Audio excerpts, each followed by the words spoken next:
Hello बेटा, welcome to M12। आज हम क्लास नाइन्थ का सीखेंगे करना रैशनलाइजेशन कि कैसे किया जाता है मैथ्स में।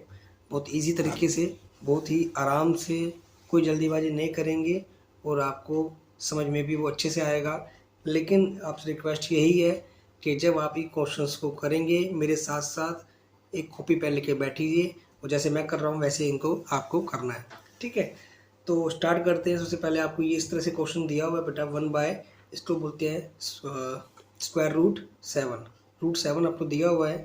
करना कुछ नहीं है बेटा, इजीली जो भी आपको संख्या दी होती है, नंबर दिया होता है, उसी को आपको उसी नंबर से मल्टीप्लाई भी करना है और डिवाइड भी करना है। अब देखिए, ये आप बोलेंगे ऐसा क्यों किया, अगर मैं इसको इससे काट भी दूंगा तो आपका आंसर वही आ जाना है जो पहले था। ठीक है, इससे हमें फ़र्क नहीं पड़ता, हम मल्टीप्लाई कर देते हैं इसको, मतलब मल्टीप्लाई भी इसी नंबर से, जो नंबर हमारे नीचे है उसी नंबर से हम डिवाइड भी कर देते हैं, कट के आपका आंसर वही आना है। ठीक है, अब हमारा मेन मकसद क्या है कि नीचे रूट खत्म करना है हमें। नीचे रूट खत्म कैसे होगा बेटा, अब आप देखिए, इसकी मल्टीप्लाई 1 से करेंगे तो बेटा यही आने वाला है। देन आपके पास √7 इंटू में √7 इस तरह से हो जाएगा। फिर आप इसको और आसान तरीके से कर सकते हैं। जब बेटा दोनों, इसे मैं झोपड़ी बोलता हूँ बेटा स्क्वायर रूट को, तो ये झोपड़ी में, दोनों झोपड़ी में है बेटा, तो दोनों को हम एक ही झोपड़ी में ले आते हैं, कॉमन झोपड़ी में ले आते हैं बेटा, इस तरह से ले आते हैं।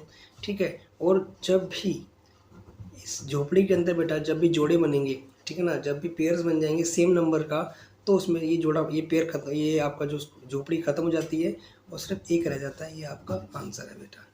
ठीक है, इस तरह से आपको क्वेश्चन सॉल्व करना है बहुत इजी तरीके से। मेरे ख्याल से आपको कोई दिक्कत नहीं आई होगी इसमें। तो ये आपका क्वेश्चन हो गया, नीचे स्क्वायर रूट खत्म हो गया बेटा। ठीक है, अब सेम ऐसा क्वेश्चन मैं इजी क्वेश्चन आपके लिए लाया हूँ। सेम थोड़ा सा मैंने इसको चेंज कर दिया है। तो चेंज कैसे किया है मैंने सिर्फ इसके आगे नंबर लगा दिया है। ठीक है, करना क्या है, आपको सिर्फ और सिर्फ जो झोपड़ी में दिया है बेटा उसी से अब आपको मल्टीप्लाई और गुणा करना है, डिवाइड उसी से करना है बेटा। सेम चीज़ ये आ गई, फॉलो चीज़ वही करनी है जो मैं आपको ऊपर बताता हुआ आ रहा था। तो इसको आप मन से मल्टीप्लाई करेंगे तो यही आने वाला है। ठीक है, और जो नीचे होगा, नीचे बेटा ये हो जाएगा √11 इंटू में √11 मल्टीप्लाई। ठीक है, सेम फिर वही, इसको छेड़ना नहीं है, 2 पर कुछ नहीं करना बेटा, ये मैंने जानबूझ के दिया हुआ है आपको ताकि क्वेश्चन को आपको, टोटली बच्चे देख कर डर जाते हैं कि 2 हो गया तो क्या होगा, कुछ नहीं करना है। इसलिए आपको पता ही है, दोनों एक ही झोपड़ी में आ जाएंगे बेटा, सेम सेम है। ठीक, कभी भी इसकी मल्टीप्लाई इससे नहीं करनी है, ध्यान रखना है। मैंने बहुत बार बच्चों को देखा है, और कभी भी कि भाई इसके इससे मल्टीप्लाई नहीं हो सकती बेटा, ये झोपड़ी में, ये बिन झोपड़ी के हैं तो सेम नहीं हो सकते। ठीक है, उसके बाद फिर वही जो हम करते हुए आए हैं, अगर ये सेम सेम बेटा पेयर बन गया है तो इसमें से एक बाहर आ जाता है, इंटू में ये हो जाएगा और आपका बन जाएगा 22 आंसर। ठीक है, अभी भी ये काट मत देना इसको बेटा, TDR 22 सेम जो होगा तभी, अगर ये झोपड़ी के अंदर होता तो इसे हम काट देते बेटा। ठीक है, वो रूल्स भी हैं इसके जो मैं आपको बताऊंगा। देन इसके बाद बात करते हैं हम, यहाँ पर इस क्वेश्चन थोड़ा सा चेंज कर दिया है मैंने। करना क्या है, कुछ नहीं, सिंपल सा ये दिया हुआ है। जब ऐसे बेटा, जब दो संख्याएं आ जाती हैं, देखो ये प्लस तो होंगी नहीं क्योंकि ये झोपड़ी का है, बिन झोपड़ी का है। ठीक है, सेम होने चाहिए तभी ये प्लस या माइनस होते हैं। ठीक है, और अब क्या करना है बेटा, सेम हमें वही अप्लाई करना है जो चीज़ यहाँ अप्लाई करते थे, इसी से ही हम मल्टीप्लाई और डिवाइड कर देंगे, बस हमारा जो साइन है वो चेंज हो जाएगा। बस ये ध्यान रखना है आपको, जो साइन है बेटा वो चेंज कर देंगे। अब देखिए, इसकी मल्टीप्लाई इससे होगा तो बेटा यही रहना है, जो आना है यही रहेगा। अब ये आप देखिए, इसको आप इसकी मल्टीप्लाई इससे करनी है तो मल्टीप्लाई करने के लिए पहले लिखना पड़ेगा 3 + √3 और 3 - √3। अब आप इसको देखिए, ध्यान से पहचानिए, एक बार प्लस में एक बार माइनस में। कभी आपने इस फॉर्मूले को याद देखा होगा कि a + b और a - b जो बराबर होता है a² - b² के। तो सेम ऊपर तो 3 - √3 ही रहने वाला है, और नीचे क्या हो जाएगा बेटा, a² मतलब 3 का स्क्वायर माइनस b² मतलब √3 का स्क्वायर। देन 3 - √3, 3 का स्क्वायर बेटा 3 इंटू में 3। बच्चे करते क्या है यहाँ पे, 3 × 6 कर देते हैं, गलत है, इसको 2 बार खोलना है।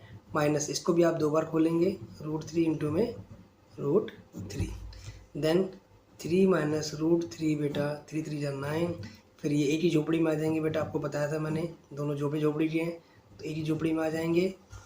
उसके बाद करना क्या है, सॉरी थोड़ा सा, 3 माइनस रूट 3 अपॉन में 9 माइनस 3, और ये आपका आंसर है 3 माइनस रूट 3 अपॉन में 9 में से 3 या 6, ये आपका आंसर है।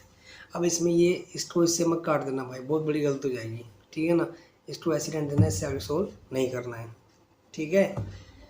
आई होप आपको क्वेश्चन समझ में आ रहा होगा, मैं जस्टिफाई कर पा रहा हूँ क्वेश्चन को आपके साथ, और आप भी कॉपी में कर पा रहे हैं, ठीक है ना। तो ये इसी तरह आपको क्वेश्चन करते जाना है बेटा। पेन चलाने से ही मैथ्स आता है, बिना चलाए मैथ्स नहीं आएगा पेन, ठीक है। सेम थोड़ा सा मैंने और चेंज कर दिया, ऊपर भी एक संख्या नंबर लिख दिया है मैंने, करना कुछ नहीं है। सेम हमें नीचे वाले जो स्क्वायर रूट में बेटा उन्हें ही पकड़ना है, जो स्क्वायर रूट में है, वर्गमूल में है, सेम वही चीज़ होती है, लेकिन साइन को चेंज करके। साइन चेंज करने का मोटिव ये रहता है ताकि जो नीचे है वो प्लस माइनस में बन जाए और ए स्क्वायर माइनस बी स्क्वायर से सोल्व हो जाए। इसको आपने इससे मल्टीप्लाई किया, तो मल्टीप्लाई ना करके आपने इसको ऐसे ब्रैकेट में रख दिया, ठीक है। और नीचे आपका स्क्वायर माइनस ए माइनस बी प्लस बी बन गया, सेम चीज़ वही बन गई है। तो ये बार स्क्वायर और ये वाला भी स्क्वायर, ठीक है। देन आपका जो बनेगा 5√7 प्लस √5, देन इसका स्क्वायर 7 में 14 नहीं करना है। अगर मैं आपको थोड़ा सा यहीं सोल्व करके दिखा दूँ तो बेटा √7 का स्क्वायर क्या होगा, √7 इंटू में √7, और एक ही झोपड़ी में आके ये बाहर जो पेयर बन जाएगा सेम, और 7 बाहर, तो यहाँ पे 7 बार आएगा और यहाँ पे 5 बार आ जाएगा। सोल्व करेंगे इसी तरह से तो, और आपका आंसर 5√7 प्लस √5 अपॉन में 7 में से 5 किया 2, ठीक है। आई होप आपको समझ में आ रहा होगा। इसमें आपको मैं एक चीज़ और बता देना चाहता हूँ, इसको मैं और सोल्व कर रहा हूँ जानबूझ के ताकि आपको समझ में आ जाए। आप जब इसकी मल्टीप्लाई से करेंगे बेटा तो ये अंदर मल्टीप्लाई 5 7 35 नहीं बनेगा, 5 बाहर ही रहेगा, इस तरह से होगा मल्टीप्लाई, प्लस इसकी मल्टीप्लाई से 5 5 25 नहीं होगा, इस तरह से होगा बेटा 2, अब 5 मल्टीप्लाई से रहेगी तो ये इसी तरह रहने वाला है, इस तरह से, प्लस और वो भी इस तरह से रहने वाला है। आई थिंक आपको समझ में आ गया होगा बेटा। ऐसे क्वेश्चन बहुत ही ईजी होते हैं, करना क्या होता है आपको बहुत ध्यान से क्वेश्चन को सोल्व करना होता है, ठीक है ना। उसके बाद तो ये आपको क्वेश्चन मेरे होमवर्क बेटा होमवर्क के लिए हैं, और आई होप ये आपको समझ में आ गया और आप इसे कर पाएंगे, और पढ़ते रहिए। All the best.